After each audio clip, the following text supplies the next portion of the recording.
नमस्कार, मैं मनीष स्वागत करता हूं आपको अपने इस यूट्यूब चैनल पे। दोस्तों, आप लोग में से किसी ने मुझे टेलीग्राम और व्हाट्सएप पे सेंड किया है कि आरआरसी ग्रुप डी में चंडीगढ़ रीजन में कितने बच्चे को बुलाया गया था और कितने बच्चे अपीयर हुए हैं, उसका एक प्रॉपर डेटा मेरे पास है।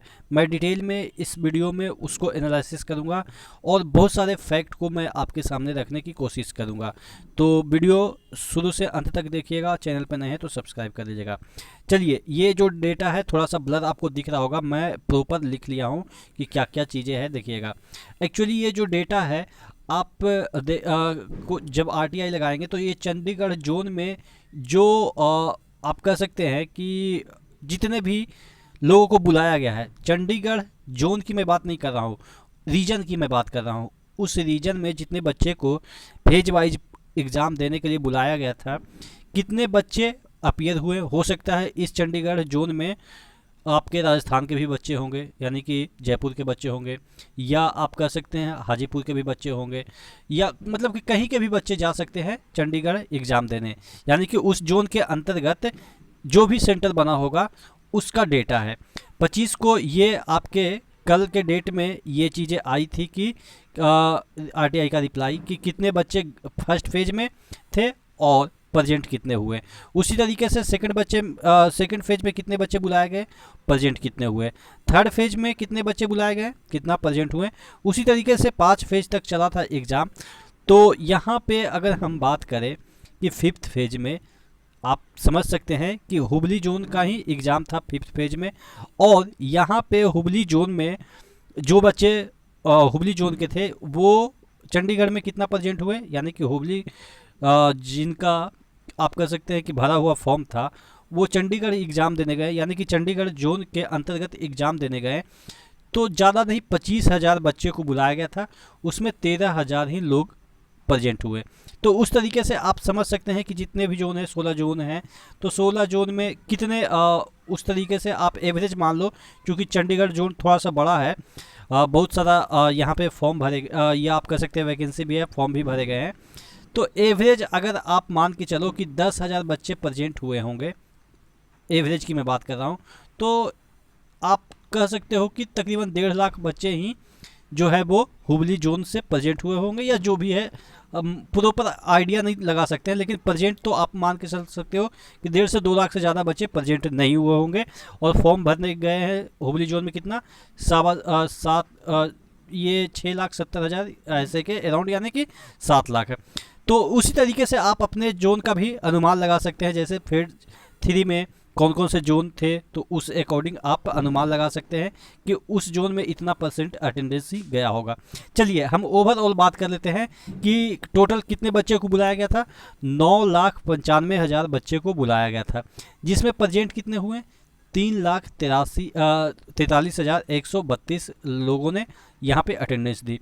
ओवरऑल परसेंटेज की बात करें तो 34.45, यानी कि आप 34 ही मान के चलो कि 34% बच्चे प्रेजेंट हुए। तो आप देख सकते हो 1/3 के अराउंड ही बच्चे प्रेजेंट हो रहे हैं। अब चूँकि चंडीगढ़ जो रीजन है वो ज़्यादा दूर नहीं है, नॉर्थ ईस्ट, ये आप कह सकते हैं नॉर्थ या ईस्ट, या आप कह सकते हैं वेस्ट के बच्चे यहाँ पे दिल्ली वाले रीजन में जो है वो एग्ज़ाम देने जाते हैं, और ज़्यादा लोग दिल्ली में तैयारी करते हैं तो वहाँ पे प्रेजेंट भी रहते हैं। इस तरीके से आप देखेंगे तो ये वाला जो एरिया है वो आपके चंडीगढ़ जोन में आता है। और यहाँ पे यहाँ के बच्चे और यहाँ के बच्चे, यानी कि आप मान के चलो कि ये जो राजस्थान के बच्चे हैं, एमपी के बच्चे, यानी कि सभी के लिए ये पास एरिया पड़ता है। दिल्ली सभी गाड़ियाँ जाती हैं तो आसानी से लोग पहुँच जाते हैं, रेलगाड़ी की मैं बात कर रहा हूँ। फिर भी यहाँ पे अटेंडेंस आपके 34% गए हैं, आप समझ सकते हैं। और जो बच्चे जिनका कि आप मान के चलो कि सेंटर यहाँ पे इस तरीके से आपको मैं बताऊं एक विजुअलाइज तरीके से कि नीचे सेंटर यहाँ पे गया होगा और यहाँ के बच्चे को यहाँ जाना होगा, तो यहाँ पे प्रोबेबिलिटी ज़्यादा है कि बच्चे यहाँ पे आप कह सकते हैं कि जो अटेंडेंस है वो लो जाएगा। ठीक है, यहाँ जाना रहे या यहाँ जाना रहे, इस तरीके से आप कह सकते हैं कि जो जिनका सेंटर वेस्ट में गया हो या साउथ में गया हो उसकी प्रोबेबिलिटी और भी कम जाती है। हालांकि वो फ़र्क नहीं डालता है आपके कट ऑफ पे। तो ओवरऑल मैं बात कर लूँ कि जितने भी जोन हैं सभी जोन में लगभग इसी तरह के अटेंडेंस गए होंगे। बहुत सारे जो लोग हैं वो कहेंगे कि मेरे आप कह सकते हैं कि जो जोन है वहाँ पे अटेंडेंस 80 गया है। सबके लगते हैं ऐसे, सभी बच्चे अपने जोन को ज़्यादा टफ मानते हैं। वो ऑब्वियस है, ये आप कह सकते हैं कि मेंटलिटी होती है। लेकिन अगर हम बात करें कि 34% अगर अटेंडेंस जा रही है तो इसका मायने क्या रखता है कि इसमें ऐसा नहीं है कि सिर्फ पढ़ने वाले ही लोग गए हैं। जो ऐसे भी हैं नहीं भी पढ़ने वाले हैं वो भी यहाँ पे आप कह सकते हैं प्रेजेंट है। या आप कह सकते हैं कि जो पढ़ने वाले थे वो ऑलरेडी एग्ज़ाम को स्किप कर दिए क्योंकि वो कहीं और सिलेक्ट हो गए होंगे। या बहुत सारे ऐसे भी होंगे कि कोई जॉब नहीं लग रही है फिर भी मतलब कि भरे हुए फॉर्म है तो चले गए। तो ओवरऑल जैसे पहले अटेंडेंस होता था उससे तो बहुत कम है, क्योंकि पिछली बार की हम रिकॉर्ड की बात करें, पिछली बार ग्रुप डी में एवरेज 70% अटेंडेंस गया है और इस बार 34 अगर हम एक सैंपल के तौर पर लेते तो आधा अटेंडेंस गया है। और वैकेंसी कितना है? डबल से थोड़ा सा कम, यानी कि आप मान के चलो कि डबल वैकेंसी है। डबल तो है नहीं लेकिन डबल के अराउंड आप मान के चलो, ठीक है। अब अटेंडेंस आधा जा रही है और आपके अटेंडेंस है वो आधा जा रही है, लेकिन जो आपका वैकेंसी है वो डबल है। तो इसका इफ़ेक्ट जो है वो कट ऑफ पे तो ऑब्वियस है पड़ेगा। और बहुत सारे लोग ये बोलेंगे कि कट ऑफ पे अटेंडेंस का फ़र्क नहीं पड़ता है। भाई फ़र्क पड़ेगा। क्यों मैं ऐसा बोल रहा हूँ? क्योंकि जो पढ़ने वाले हैं वो कहीं सिलेक्ट हो गए होंगे तो इस वजह से अटेंडेंस भी कम जा रहा है। और बहुत सारे ऐसे भी होंगे कि जो कि फिजिकल क्वालिफाई करने के सॉरी ये आपका मेरिट नंबर ज़्यादा लाने के बाद फिजिकल में डिस्क्वालीफाई हो जाएंगे। तो आप यकीन मानो कि इस बार कट ऑफ भी नीचे जाएगा और जिनका फिजिकल निकल जाएगा उनका 100% सिलेक्शन होना है। ये आपको मैं दावे के साथ कहता हूँ कि जिनका फिजिकल निकल जाएगा उनका 100% सिलेक्शन होना है। और जो मैंने कट ऑफ निर्धारित किए हैं वो अभी भी मैं 3 साल से अडिग हूँ कि आपके 55 से 60 जनरल के यहीं आपके फिजिकल इफ़िशियंसी टेस्ट के कट ऑफ जाएंगे। एक और भी बात क्लियर कर दूं कि वेटिंग लिस्ट ना होने की वजह से आपको घबराना नहीं है। अगर फिजिकल में आपका कॉलिंग आ गया तो वो आपको नैया पार करा देंगे।